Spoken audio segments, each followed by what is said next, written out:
I never castigate myself for getting older. I applaud myself for getting this far. It's not optimism, merely amazement I could get hit by a calliope tomorrow.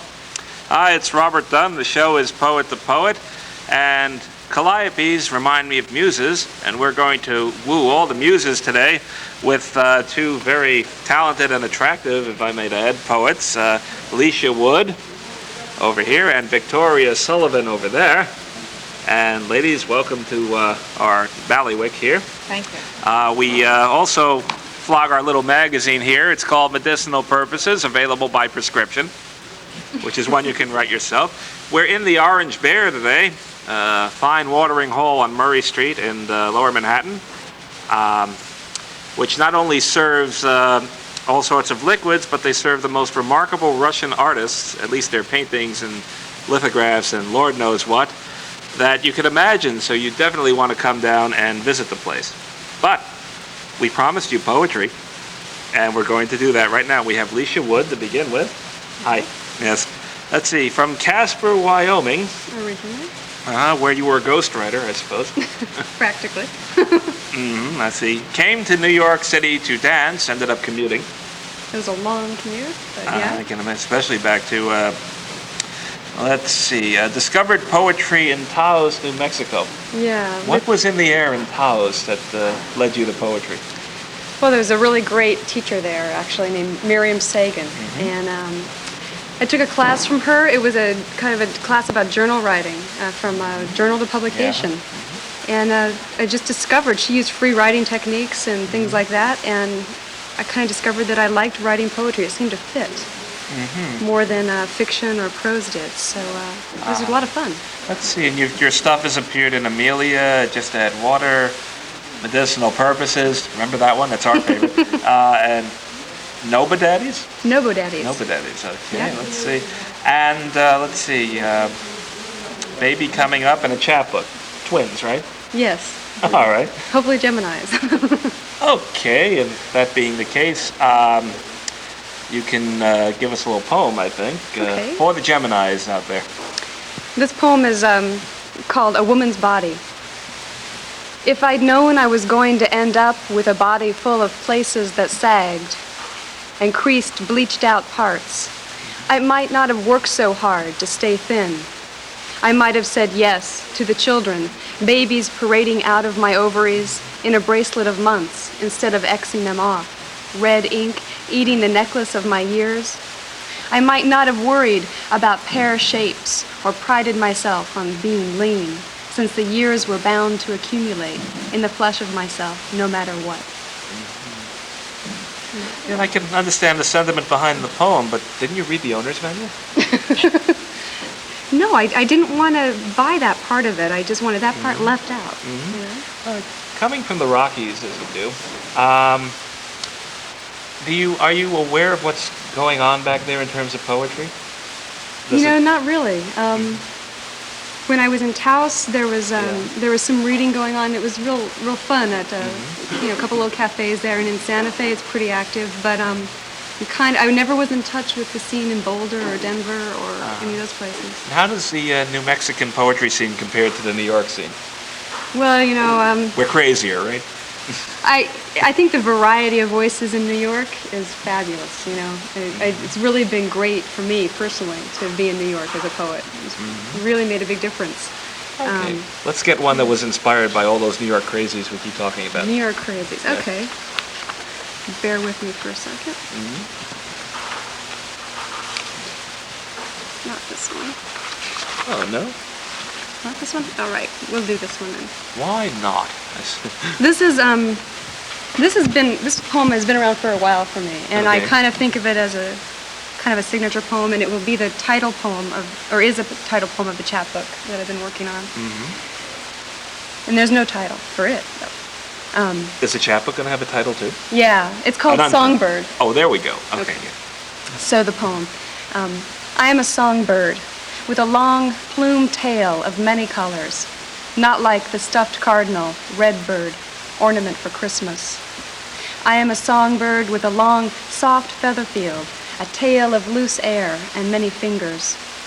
The cardinal I love, though, with its stiff, straight plastic filaments glued at the end with glitter silver, a bright band that kept them all in line. My tail feathers are blue and gold, striped sideways at a start as if sledding along behind me. I am a songbird and I sing in a voice with many colors, in a voice full of feathers, in a voice that rides the air. I am a songbird, and beneath the soft layer of red and blue feathers beats my heart in a breast made of hollow bones, a heart filled with music, a breast born of air. I am a songbird, and I swallow stars the way monkeys swallow peanuts, swallow leaves. I am lucky to burn so brilliantly, I am lucky. To sing so sweetly, I am lucky to be a song, bird to sing for God's pleasure, to sing lullabies to the moon and feel furry bark in my larynx. I am a songbird. I sing myself most of all. It is not a mistake. It is not an accident that I am a songbird blessed with feathers of many colors, blessed with wings that unfold like handkerchiefs in the breeze that sings instead of sleeps or eats. Actually, I'm glad of that because we don't really get very many songbirds in Manhattan. I'm sure Victoria will bear me out on this. We have song pigeons. We have aggressive pigeons, but Yeah. this is beautiful. I see a Western quality with this, that space, I think. The poem leaps up. Oh, that's interesting. Thanks. I like it. Perhaps there's more room for the songbirds to sing. Yeah. All right, what's the most important thing Miriam Sagan taught you out in Taos about this poetry racket we have here? I think she taught me to have fun. And she, for example, said, if you're sending things out to publishers and all that business, just have a good time with it. These people are probably lead very busy lives and have stacks and stacks of things to read, and they pay their mortgages, go to work, feed their children, and change clothes, do the laundry. And then if they're lucky, they come home and they read a few poems, and don't take it personally if yours doesn't end up in your book. It's a really... she said she has a lot of fun with her rejections. Yes, as a matter of fact, that reminds me, I have a book coming out in the fall called Fun with Rejection Slips. We cover origami and darts and all sorts of weird things. Yeah, it's a good Okay. good advice. Let's have fun with another poem, shall we? Okay. I want to, let's see. I'm working also on a series of poems that are kind of like a series of short poems about a friend of mine who died about a year ago. Is that too low? No. Okay, so I'd like to read a couple If of your those. friend doesn't complain, we certainly won't. No, I think he's probably laughing at these, but anyway. That's good. Okay. You died here on my mountain in the green of blistered scrubs between white waves of fingerprintless breasts and giant thighs and the soft padding of firm rubber-soled shoes. In an architecture of immaculate tile and over-polished chrome, slow elevators and red blinking beeps above anonymous mirrors and walled beds. Blessed by the metallic silence of small silver mechanisms, the tincture of antiseptic streaking the air like spring, a season that left you last year, for the last time your voice, baroque and stern, for the last time you. Anonymous mirrors and walled beds? Well, I suppose that's better than mirrored beds and anonymous walls. But, Yeah. What is it about your friend that inspired this? I met him at a point where I was dancing still. I was graduating from NYU, and it was always a real issue of how to pay the bills and keep performing or keep studying. And he gave me a job as a waitress in his catering company. And it kind of spilled over, and I ended up helping him run the catering company. And we worked together for about 3 years, and then it ended up folding. So it was very traumatic, a very intense period of time. And he was a good friend, good person. So then when he died, it was really an experience for me of watching somebody really leave for a long time. Did you ever cater any poetry readings? No, but we catered a lot of music events. Which was fun. What would you feed a poet? Probably anything. We probably would joy about eating anything. Actually, that's true. Most of the poets I know would eat anything as long as it's free. That's right. So I guess we're in accord on that. What kind of dancing did you want to do, though? I was mostly a modern dancer. Here in New York. I trained as a ballerina when I was younger, but had an injury, so went into modern. Okay. How about another modern poem then? Another modern poem. Let's, shall I do another Sergei poem? Why not? Okay. At the funeral, your mother keeps saying, "I didn't know he was so sick." She is soft, full of tears.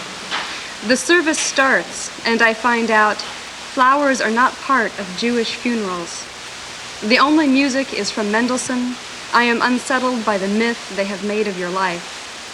In the cemetery, filled with stone, low-lying clipped shrubs, Rosens, Shapiros, and Weinsteins, I can almost smell the Mediterranean. My white roses go with you into the ground, just as I wanted. Well, life does go on.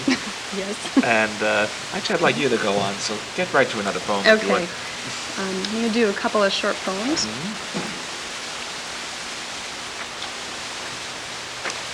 This poem is called Cutting Loose. There are no more reins.